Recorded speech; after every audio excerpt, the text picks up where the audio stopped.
uMakhubo wagcotshwa njengemeya yaseGoli mhla ziyishumi kuZibandlela ka-2019. Ubesahlale kulesikhundla isikhathi esingunyaka nezinyanga eziyisikhombisa. Yize kunjalo uMakhubo ubesedonse isikhathi eside njengosombusazwe njengoba aqala ophikweni lwentsha ye-ANC, wenyuka njalo waze wazoba ilungu lekomiti lemeya kwezemali ngaphansi kaPakstau. Abasebenze naye bamchaze kanje.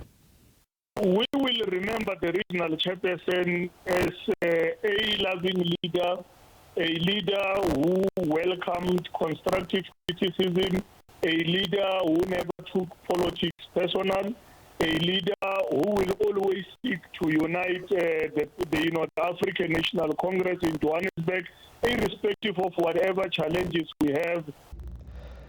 Jeff Makhubo was a loyal and a committed servant of the people who dedicated his time to the development of the city and the overall improvement in the quality of life for all the people of Johannesburg. uMakhubo wazalelwa eThekwini kepha wachitha iminyaka eminingi efunda eNorth West. Wayengusihlalo we-ANC esifundeni saseGoli. In Comrade Makhubo, the women of Johannesburg have lost one of their outstanding sons and humble servant of the people. He was very supportive of the program of ensuring that women are empowered. uMakhubo wayengumholi we-ANC eyabe iyiqembu eliphikisayo emkhandlwini waseGoli ngoNcwaba ka-2016 waze wakhethwa kwesokuba yimeya. Abasebenze naye emaqenjini ayephikisa emkhandlwini bathi wayekholelwa kakhulu ekubambisaneni kwamaqembu aphikisayo kanye nokuhloniphana.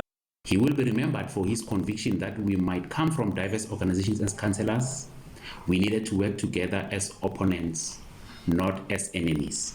He believed in robust debating whilst respecting each other. uMakhubo wahlolwa watholwa ukuthi une-COVID-19 mhla zingama-20 kuNhlangulana. Wangeniswa esibhedlela iNetcare Mill Park eGoli mhla zingama-24 kepha wadedelwa ngokuhamba kwesikhathi.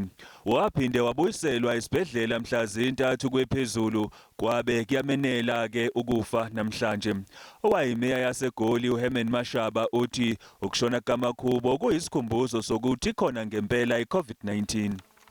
On behalf of Action SA, I would like to really send our deepest condolences for this loss. And I would really want South Africans to recognize and accept that this pandemic is real.